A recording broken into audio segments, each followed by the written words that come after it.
علی رسولہ الکریم اما بعد اعوذ باللہ من الشیطان الرجیم بسم اللہ الرحمن الرحیم قل اعوذ برب الناس مالک الناس الہ الناس من شر الوسواس الخناس الذی یوسوس فی صدور الناس من الجنۃ والناس صدق اللہ العظیم وصدق رسولہ النبی الکریم ان اللہ وملائکتہ یصلون علی النبی یا ایہا الذین آمنوا صلوا علیہ وسلموا تسلیما الصلاۃ والسلام علیک یا سیدی یا رسول اللہ وعلی آلک واصحابک یا سیدی یا رسول اللہ وعلی آلک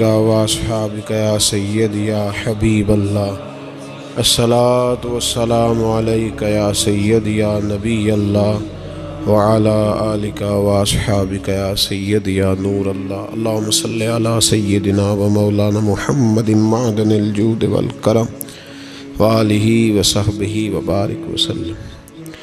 حمد و صلات کے بعد قرآن پاک میں اللہ کریم نے فرمایا ہے قل اعوذ برب الناس، فرمایا ہے اے محبوب آپ کہہ دیجئے کہ میں پناہ مانگتا ہوں انسانوں کے رب کی۔ مالک الناس وہ انسانوں کا بادشاہ ہے، الہ الناس اور جو انسانوں کا معبود ہے، من شر الوسواس الخناس میں اس کے شر سے پناہ مانگتا ہوں جو دل میں وسوسہ ڈالتا ہے اور پھر چھپ جاتا ہے۔ اس کی پناہ مانگتا ہوں جو وسوسہ ڈالتا ہے اور پھر انداز دیکھیے قرآن پاک کا، وسوسہ ڈالتا ہے خود غائب ہو جاتا ہے، چھپ جاتا ہے۔ الذی یوسوس فی صدور الناس، اور وہ جو لوگوں کے دلوں میں وسوسے ڈالتا ہے۔ وسوسہ آنکھ میں نہیں ڈالتا، وسوسہ کان میں نہیں ڈالتا۔ الذی یوسوس فی صدور الناس، سینے کے اندر جو دل ہے نا اس دل میں وسوسے ڈالتا ہے۔ تو کون ڈالتا ہے؟ فرمایا من الجنۃ والناس، وہ جنوں میں سے بھی ہیں اور انسانوں میں سے ہیں، دونوں میں سے ہیں۔ اس کی پناہ مانگو جو وسوسہ اندوزی کرتا ہے، جو تمہارے ذہن کے دریچوں کو میلا اور کچیلا کرتا ہے، جو تمہارے سینے کو تمہاری روح کو بدمزہ کرتا ہے، اس سے پناہ مانگو۔ وسوسوں کا دور ہے، وسوسوں کے دور میں عمل تو دور رہ گیا، لوگوں کا عقیدہ بچنا مشکل ہو گیا۔ وسوسہ ہی وسوسہ ہے، ہر بات پہ وسوسہ، ہر ایک کے بارے میں بری سوچ، ہر شخص کے بارے میں نظریات کے اندر کمزوری، شکوک و شبہات کا زمانہ۔ فرمایا پناہ مانگو، اللہ سے پناہ مانگو ان وسوسوں سے، اس کی پناہ چاہو۔ میرے دوستو، شکوک و شبہات اتنے زیادہ ہوتے چلے جا رہے ہیں۔ آدمی شک سے باہر نکلے گا تو عبادت کرے گا، شک سے باہر نکلے گا تو در مصطفیٰ علیہ السلام کی غلامی کرے گا، وہ شک سے باہر نکلے گا تو کسی اللہ کے ولی سے اس کی نسبت مضبوط ہوگی۔ اور اگر شک ہی شک ہو، شک ہی شک ہو، سینہ شک سے بھرا ہوا ہو، وسوسہ ہی وسوسہ، لوگوں کے دلوں کے اندر اس قدر برے خیالات جنم لینے لگے ہیں کہ اب لوگوں کا سارا ماحول روحانی، علمی، فکری وہ تباہ ہوتا نظر آ رہا ہے۔ اہل اللہ کو شک نہیں گزرتا تھا۔ لوگ کہتے ہیں کہ اللہ کے ولی کے پاس سب سے بڑی طاقت کیا ہوتی ہے؟ کچھ لوگ کہتے ہیں جو کہتا ہے وہ ہو جاتا ہے، یہ بڑی طاقت ہے۔ کچھ لوگ کہتے ہیں کہ اللہ تبارک و تعالیٰ کا ولی دنیا سے کٹا ہوتا ہے، یہ اس کی بڑی طاقت ہے۔ میں آپ کو درجنوں صوفیاء کی اور سینکڑوں اولیاء اللہ کے اقوال کا اگر ایک جملے میں نچوڑ عرض کروں تو اللہ کا ولی وہ ہوتا ہے جو وسوسوں سے دور ہو کے یقین کامل کی دولت پا چکا ہوتا ہے، وسوسوں سے بچ جاتا ہے، اس کا یقین تیقن مضبوط ہوتا ہے۔ یار لوگوں کا کام نہیں وسوسہ اندوزی کرنی، لوگ وسوسہ اندوزی کرتے ہیں وہ کریں گے، لوگ شک پیدا کرتے ہیں وہ کریں گے، تو اتنے کانوں کا کچا ہے کہ تو سب کی بات سنتا ہے، ہر ایک کی بات تیرے اندر آ کر کے جنم لیتی ہے اور ہر ایک کی بات تیری روح میں گزر جاتی ہے. یہ کیسے ہو گیا؟ اتنا کمزور ہے تو کانوں کا. جو آدمی آئے گا تو اس کی بات سن لے گا تو یقین کر لے گا. لوگ کہتے ہیں جی مجھے فلاں نے کہا تھا، اور یہ سارا معاملہ ہم نے ایمان، تیقن، یقین، صحبت کے بارے میں گڑبڑ کر لیا، ورنہ اپنی دنیا کے معاملے میں تو ہم آج بھی بڑے حساس ہیں. دنیا کے معاملے میں ہمیں وسوسے کوئی نہیں آتے. ایک شخص نے آ کے آپ کے کان میں کہہ دیا کہ تیرا 40 لاکھ کا مکان اچانک 30 لاکھ کا ہو گیا، تو مان لیتے ہو؟ تو اس نے تو وسوسہ ڈالا ہے، آپ نے مانا کیوں نہیں؟ اس نے کہا وہ میں نے دیکھا ہے ایک دیوار میں سوراخ ہو گیا ہے اور پینٹ اس کا گر گیا ہے، فلاں جگہ کمزوری آ گئی ہے، تو مکان 40 لاکھ کا تھا یکدم 30 لاکھ کا ہو گیا. مان لیا آپ نے؟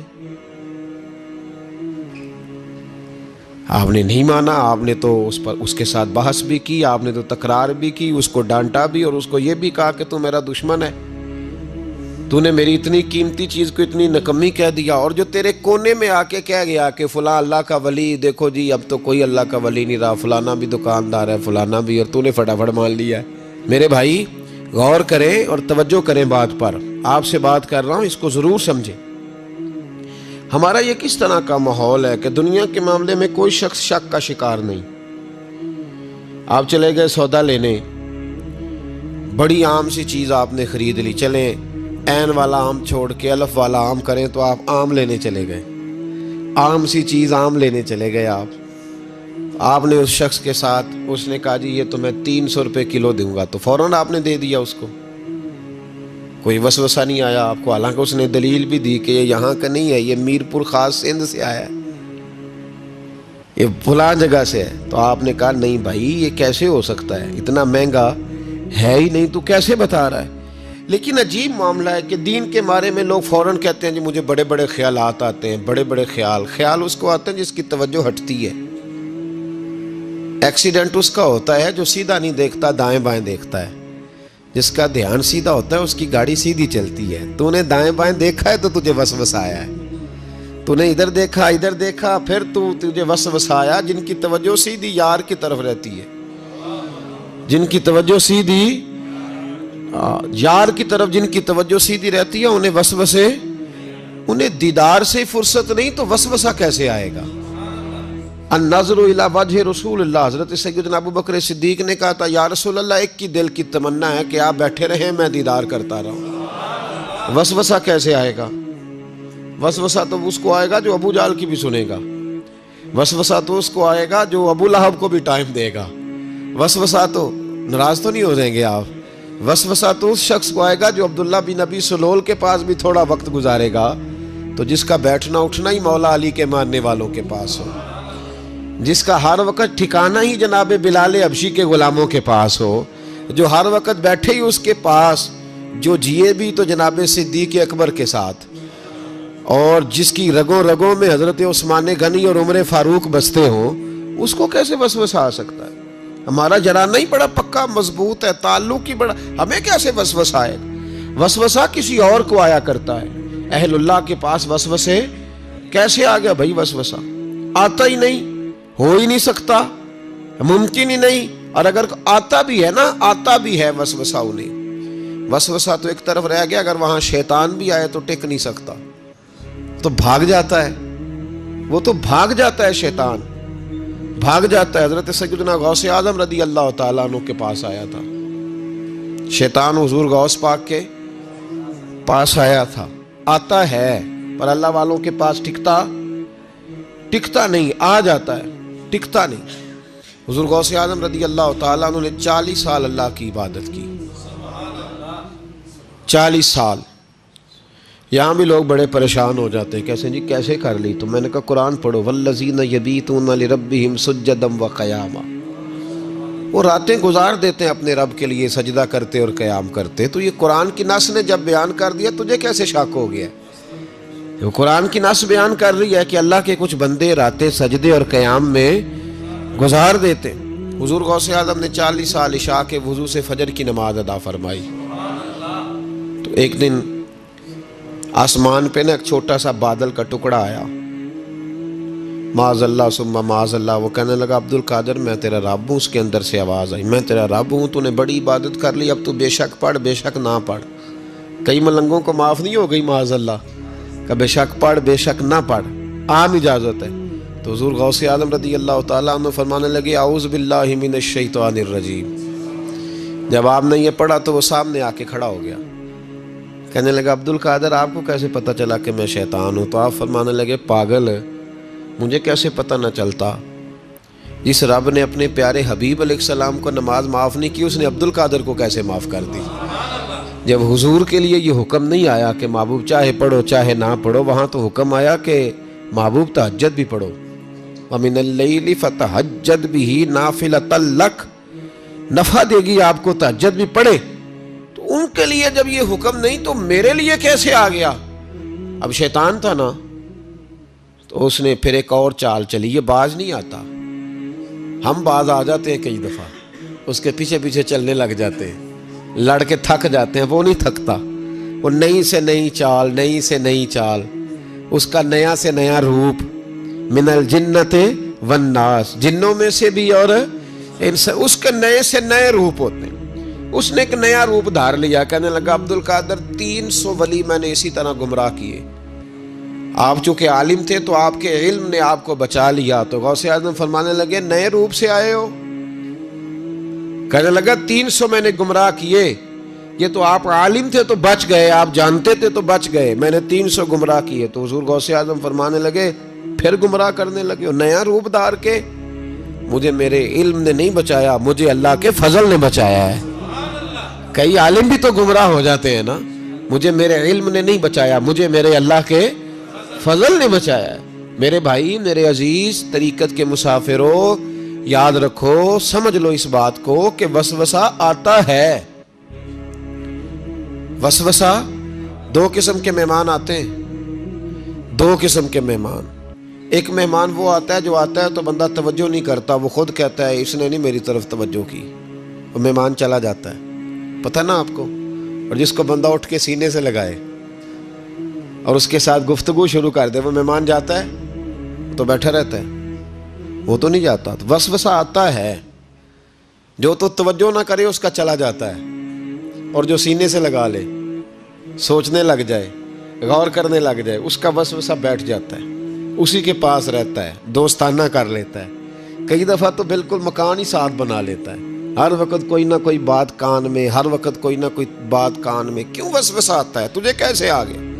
اس کا یقین کامل ہو, اسے وسوسہ کیسے آئے؟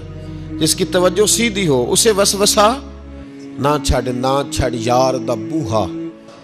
یہ تو بھئی تو اگر اندر رہتا, صحبت کے اندر رہتا, چھتری کے نیچے رہتا, تو پھر وسوسہ تجھے کیسے وسوسہ کس طرح تیرے پاس آیا؟ وسوسہ اس کے پاس آتا ہے جو وسوسے کی جانب توجہ کرتا ہے. بہت زیادہ لوگوں کو بدگمانی ہونے لگی ہے, بہت زیادہ وسوسے آنے لگے ہیں, بہت زیادہ خیال ہونے لگا ہے, بہت زیادہ توجہ ہونے لگی ہے. بڑی لوگوں کا معیار اس طرف جائیں, ہر چوتھا آدمی آ کے کہتا ہے برے خیالات آتے ہیں. کیوں بھائی برے خیالات آتے ہیں؟ کیسے آ گئے؟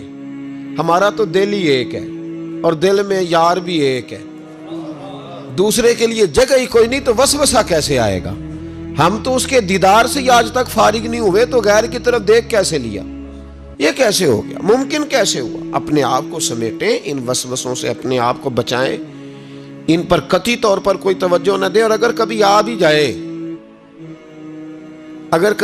جائے تو میں نے کہا کہ اس کو سینے سے لگانے کی ضرورت, اس کو جھٹک دیں, بات ختم ہو گئی. آ جاتا ہے وسوسہ, بڑوں کو آ جاتا ہے, وسوسے آیا کرتے ہیں, آیا ضرور کرتے ہیں. لیکن جو لوگ قابل ہوتے ہیں, جن کا ایمان مضبوط ہوتا ہے, جن کا تیقن مضبوط ہوتا ہے, ان لوگوں کے پاس وسوسے ہمیشہ رہتے نہیں. تو میرے بھائی, وساوس انسان کے وجود. اب وسوسہ نا ایک اہم بات اصلاح کی جو سمجھنی بڑی ضروری ہے, آپ کے لیے بڑی ضروری ہے. آپ نے یہ غور کرنا ہے کہ وسوسہ آتا کہاں سے ہے. کوئی نہیں سمجھ آئی آپ کو میری بات کی؟ نہیں آئی ہوتی تو آپ بڑی دور پہنچ چکے ہوتے. سردی بڑی زیادہ تھی کمرے میں, تو کہیں سے ہوا آ رہی تھی ٹھنڈی, تو اب ٹھنڈ بڑی لگ رہی تھی, تو بندے نے فوراً اٹھ کے بھلا کیا کرنا ہوتا ہے؟ نہیں وہ پتہ نہیں کتوں آ رہی، باری دی تو ابھی گل ہی ہے نا جی. اگر تو الماری سے آ رہی ہے، کھڑکی سے آ رہی ہے تو کس کو بند کریں گے؟ اور اگر دروازے سے آ رہی ہے تو جی، اور اگر چھوٹے بچے نے پنکھا چلا دیا تو جی، چل پنکھا رہا ہے بندہ سارا دن دروازہ بند کرتا رہے. سمجھنا ہے آپ نے بات کو. آپ نے اس دروازے کو بند کرنا ہے جہاں سے وسوسہ آتا ہے. اگر آپ کا قریبی سجن ہے نا، قریبی دوست ہے، قریبی، اخنس بن شریح کہتا ہے میں دین کے قریب آ گیا تھا، یہ دین کے قریب آ گئے تھے. کس طرح آئے؟ جن دنوں انہوں نے نبی پاک صلی اللہ تعالیٰ علیہ وآلہ وسلم کو شیب ابی طالب میں قید کیا ہوا تھا نا، تو اللہ کے محبوب علیہ السلام رات کو پہاڑ پر بیٹھ کر قرآن پاک کی تلاوت فرماتے تھے. کوئی اچھا قاری قرآن پڑھے تو دل کرتا ہے سننے کو، دل کرتا ہے یار تھوڑا سا نا اور پڑھ. ہاں جی، کوئی اذان پڑھ رہا تھا تو شاعر گزر رہا تھا تو شاعر کا دل مچلنے لگا، کہنے لگا اور ذرا ٹھہر جا مؤذن، میرا دل دہل رہا ہے، اتنی جلدی ختم نہ کر یار، مجھے لطف آ رہا ہے، تھوڑے قصیدے اور پڑھ. تو کوئی اچھا قاری قرآن پاک پڑھے نا، اچھا قاری، تو بندہ مست ہو جاتا ہے. تو مجھے بتاؤ جب یاسین والے رسول خود یاسین کی تلاوت کرے، جب مدثر والے محبوب کی زبان سے خود مدثر کے جملے نکلے، اور جب مزمل والے محبوب خود مزمل کا ذکر کرے، پھول جڑتے ہوں گے، کلیاں مہکتی ہوں گی، زمانہ سارا مہک و ٹھنڈک سے بھر جاتا.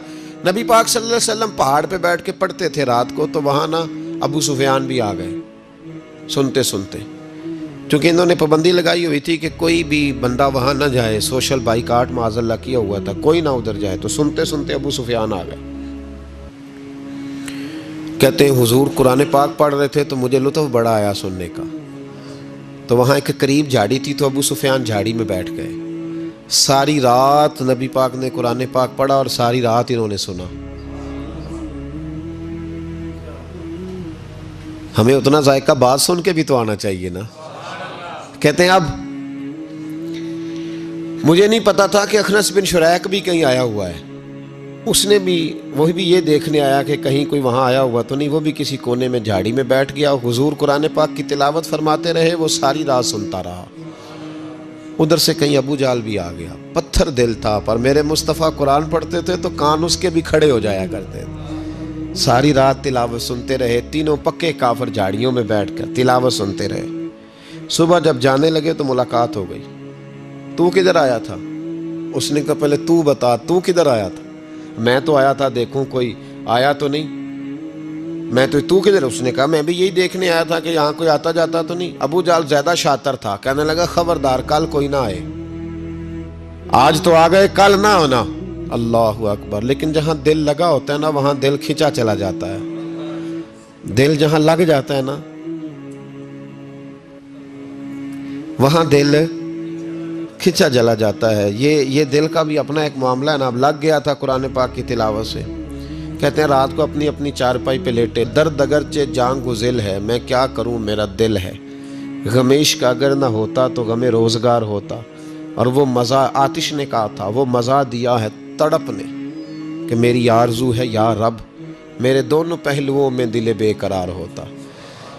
کہتے ہیں کہ اگلی شام پھر آئی تو وہی کیفیت، وہی انداز، وہی شوق. چارپائی پہ لیٹے پر کانوں میں وہ آواز رس گھولے.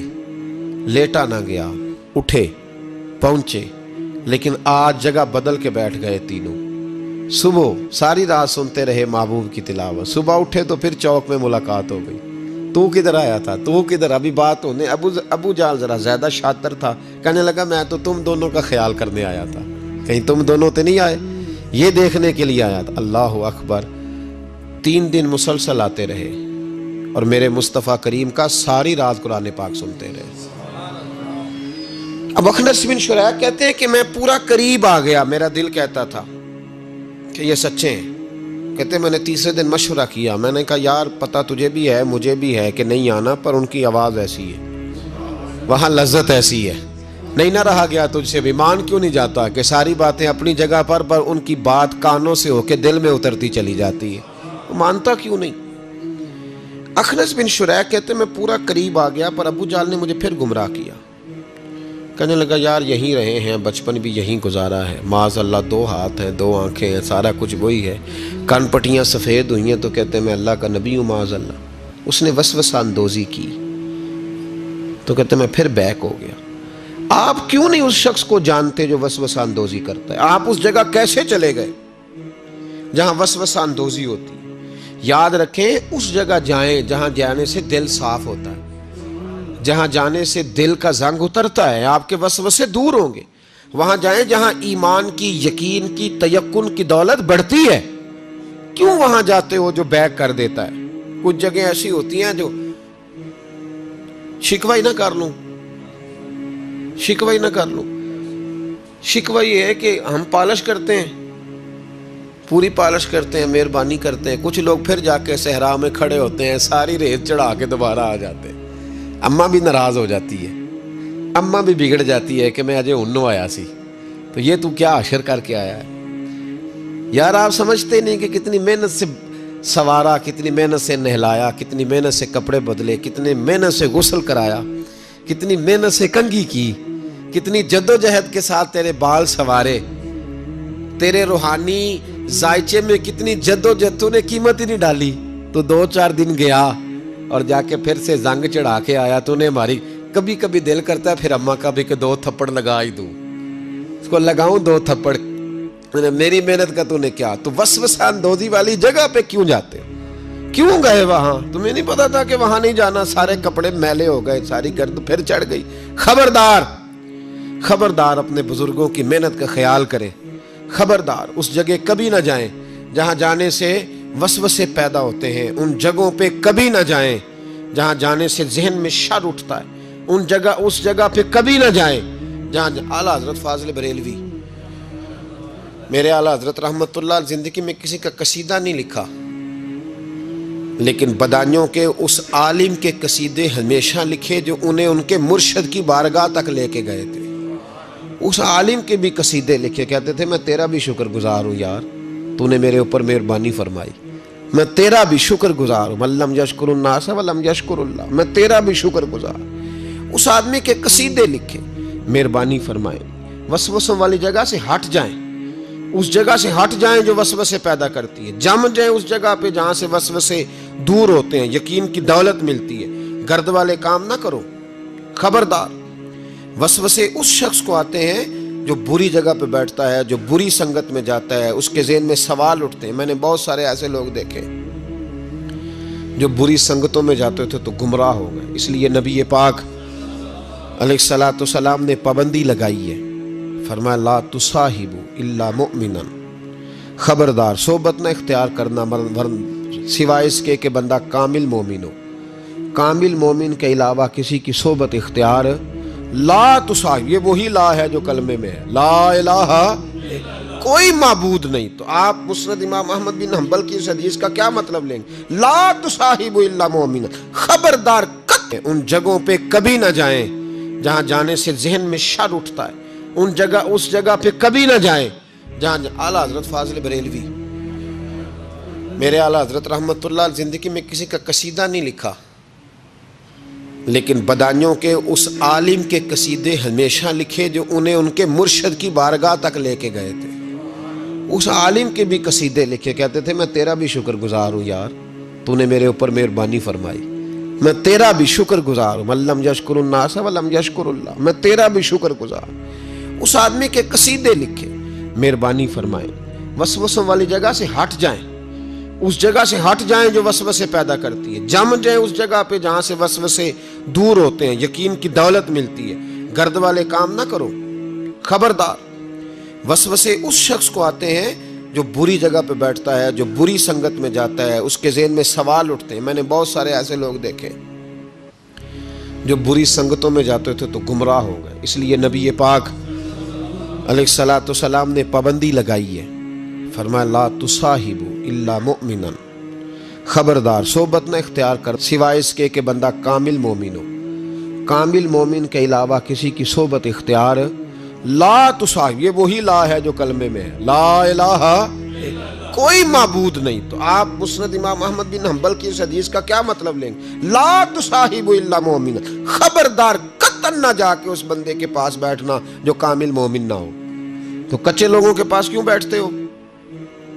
حدیث پاک کے لفظوں کے اوپر جو اہمیت ہے جملوں کی اس کو سمجھیں.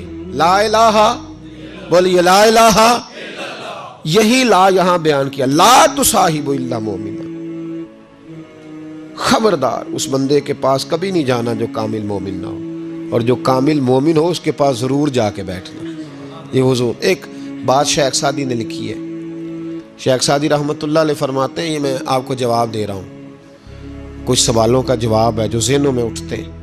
شیخ سعدی رحمۃ اللہ تعالیٰ علیہ کہتے ہیں، ایک باپ اپنے بچے کو کہتا تھا، بچے ان لوگوں کے پاس نہ بیٹھے کر، بندے صحیح نہیں، تیرے ذہن میں وسوسے پیدا کریں. اس نے کہا ابا جی وہ نہیں صحیح، میں تو صحیح ہوں نا، مجھے کوئی کچھ نہیں کہہ سکتا، میں خود بڑا ٹھیک ہوں. تو اس نے کہا بیٹا نہیں، صحبت صالح ترا صالح کنن، اور صحبت طالح ترا طالح کنن. چنگیاں دے لڑ لگی ساں تے میری چولی چ پھل پے، پیڑیاں نال میں رل گئی تے میرے اگلے بھی ڈول گئے، میرے اگلے بھی پیڑیاں نال میں رل گئی تے، یعنی پھر ریت سے کپڑے بھر گئے سارے. کہا شیخ سعدی کہتے ہیں اس والد نے اپنے بچے کو سمجھایا، کہا نہ جا ادھر ورنہ. تو اس نے کہا ابا میں جب ٹھیک ہوں تو میرا کوئی کیا بگاڑ لے گا؟ ہمیں بڑی جلدی یہ گمان ہو جاتا نا میں کامل ہو گیا ہوں، میرا کوئی کیا بگاڑ لے گا، میں جاؤں گا.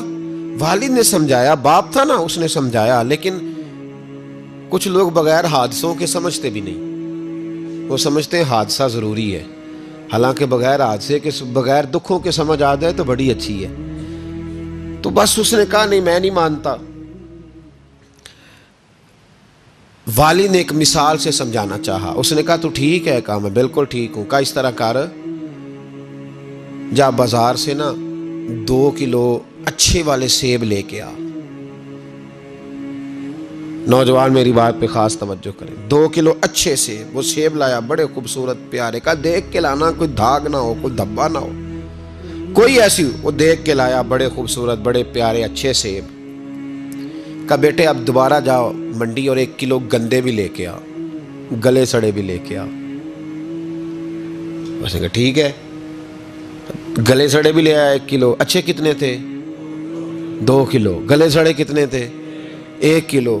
اب اس نے وہ 2 کلو سیب ایک ٹوکری میں ڈالے اور گلے سڑے بھی اس کے اندر ڈال دیے. کہا بیٹے وہاں رکھا. کہا ابا جی کرنا کیا ہے؟ فرمایا سویرے بتاؤں گا. صبح کا جب سورج چمکا نا، صبح کا جب سورج چمکا تو والد نے کیا کیا، اس کو کہا جاؤ ٹوکری لے کے آ. اب جب ٹوکری لایا نا تو غور کرنا بات پر، برے کتنے تھے، اچھے کتنے تھے. اب جب اس نے کھولا نا تو کہا بیٹے کھول. وہ جو اچھے تھے وہ بھی گل گئے تھے، بھی گل سڑ گئے. والد نے اپنے بیٹے کو سمجھایا. اس نے کہا بیٹا یہ جو شر ہوتا ہے نا یہ جلدی پھیلتا ہے، جو شر ہوتا ہے نا جلدی پھیلتا ہے. ناپاکی تھوڑی سی ہوتی ہے پر غسل سارے وجود کو کرنا پڑتا ہے، سارے وجود کو ناپاکی تھوڑی سی ہوتی ہے. اور آپ دیکھ لیں کہ اس کے لیے سارا بدن دوبارہ سے، تو شر تھوڑا سا بھی آئے تو میل کچیل کر دیتا ہے.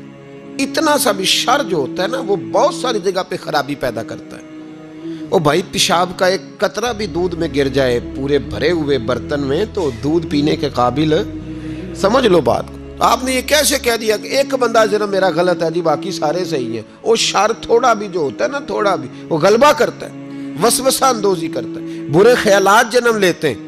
اس سینے کو اگر صاف رکھنا ہے، اس سینے کو اگر توانا رکھنا ہے، اس سینے کو اگر ٹھنڈا رکھنا ہے تو پھر ان کے پاس جا کے بیٹھنا پڑے گا جن کے سینے ٹھنڈے ہیں. اگر عقیدے کو، نظریے کو، سوچ کو صحت مند رکھنا ہے تو کبھی بیمار عقیدے والے کے پاس نہیں بیٹھنا. صحت مند کے پاس بیٹھو گے تو صحت مندی نصیب ہوگی. یہ یاد رکھ لیں، یاد رکھ لیں. چنگے بندے دی صحبت یارو وانگ دکان اتاراں، سودا پاویں مول نہ لئیے، ہلے اون ہزاراں. نہ خرید بے شک کوئی شے، خوشبو تو آئے گی نا. اور میں تجربے کی بات بتا رہا ہوں، اللہ کے ولی کے پاس، عالم باعمل کے پاس جو چند گھڑیاں بیٹھ جائے چاہے کچھ نہ سیکھے، اللہ اس پر رحمت کی چھتری پھر بھی عطا فرما دیتا ہے. یہ بڑی پکی بات ہے، یاد کچھ نہ سیکھے بے شک اسے خیر ضرور ملتی ہے. چنگے بندے دی صحبت یارو وانگ دکان اتاراں سودا پاویں مل نہ لئیے ہلے اون ہزارہ.